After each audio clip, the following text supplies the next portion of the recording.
నూతన సంవత్సర వేడుకల్లో భాగంగా పోలీసులు నిర్వహించిన డ్రంక్ అండ్ డ్రైవ్ లో భారీగా మందుబాబులు పట్టుబడ్డారు. సైబరాబాద్ పరిధిలో 1241 మంది తాగి వాహనాలు నడిపి పోలీసులకు చిక్కారు. ఇద్దరు మహిళలు సహా 1239 మందిపై పోలీసులు డ్రంక్ అండ్ డ్రైవ్ కేసులు నమోదు చేశారు. తాగి డ్రైవింగ్ చేసిన కేసుల్లో 7 భారీ వాహనాలు, 275 కార్లు, 938 బైక్లు, 21 ఆటోలను పోలీసులు స్వాధీనం చేసుకున్నారు. పలుచోట్ల పోలీసులతో వాహనదారులు వాగ్వాదానికి దిగారు. హైదరాబాద్ పరిధిలో 1500కు పైగా డ్రంక్ అండ్ డ్రైవ్ కేసులు నమోదయ్యాయి. నూతన సంవత్సరం సందర్భంగా పోలీసులు నిర్వహించిన డ్రంక్ అండ్ డ్రైవ్ లో భారీగా మందుబాబులు పట్టుపడ్డారు. సైబరాబాద్ పరిధిలో 1241 మంది తాగి వాహనాలు నడిపి పోలీసులకు చిక్కారు. ఇద్దరు మహిళలు సహా 1239 మందిపై పోలీసులు డ్రంక్ అండ్ డ్రైవ్ కేసులు నమోదు చేశారు.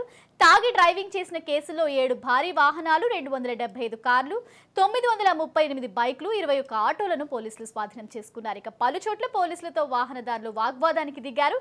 హైదరాబాద్ పరిధిలో 1500కు పైగా డ్రంక్ అండ్ డ్రైవ్ కేసులు నమోదయ్యాయి.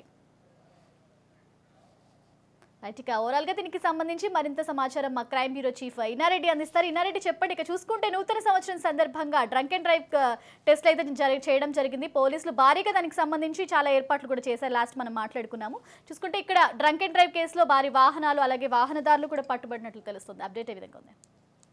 అసలు మనం గమనించవచ్చు, పోలీసులు చేసిన ఎఫర్ట్, పోలీసు యంత్రాంగం దాదాపు రాత్రి 2:30-3 గంటల వరకు రోడ్ల మీదనే ఉండి చేసిన ఎఫర్ట్ అంతా కూడా కనిపించింది. సైబరాబాద్ పరిధిలో ఇన్సిడెంట్ ఫ్రీ మరియు యాక్సిడెంట్ ఫ్రీ న్యూ ఇయర్ గా సెలబ్రేషన్ జరిగాయని చెప్పుకోవడం ఒక గర్వకారంగా చెప్పుకున్నారు పోలీసులు కూడా. దీంట్లో మనం గమనిస్తే ఎలాంటి రోడ్డు ప్రమాదాలు కానీ ఇతర అవాంఛనీయ సంఘటనలు జరగకుండా డిసెంబర్ 31 రాత్రి జనవరి 1 ఉదయం వరకు కూడా మొత్తంగా 74 బృందాలు సైబరాబాద్ లో ఉన్నాయి. దీంతో మనం గమనిస్తే డ్రైవింగ్ టెస్టులు 1241 చేస్తే దీంట్లో ప్రధానంగా మనం గమనిస్తే 509 మంది వ్యక్తులు 100 మిల్లీగ్రామ్ నుంచి ఎక్కువ రీడింగ్ కలిగిన వ్యక్తులు, 33 మంది 300 mg కంటే ఎక్కువ కలిగిన వ్యక్తులు, తర్వాత 18 మందిని 5 mg కంటే ఎక్కువ రీడింగ్ కలిగిన వ్యక్తులను కూడా ప్రస్తుతం పోలీసులు ఆ బండ్లను సీజ్ చేయడం జరుగుతూ ఉంది. అలాగే దీంట్లో ప్రధానంగా గమనిస్తే ఎక్కువగా మియాపూర్, కూకట్పల్లి, మాదాపూర్, గచ్చిబౌలి, నార్సింగ్, జీడిమట్ల ఎక్కువ కేసులు నమోదైన జరుగుతుంది. మొత్తం మీద పోలీసులు చేసిన ఎఫర్ట్ వల్ల రోడ్డు ప్రమాదాలు కానీ తర్వాత పెద్ద ఇన్సిడెంట్స్ కానీ లేకుండా ప్రశాంతంగా న్యూ ఇయర్ జరుపుకోవడానికి ఆ పోలీసు యంత్రాంగం కృషి ఫలించడానికి ప్రజలు కూడా సహకరించారు కాబట్టి మేము విజయం సాధించాము. దీన్ని మనం ప్రధానంగా గమనిస్తే దీంట్లో ఇన్సిడెంట్ ఫ్రీ మరియు యాక్సిడెంట్ ఫ్రీ న్యూ ఇయర్ గా చెప్పుకోవచ్చు. Shravya. Right, thank you Nareti.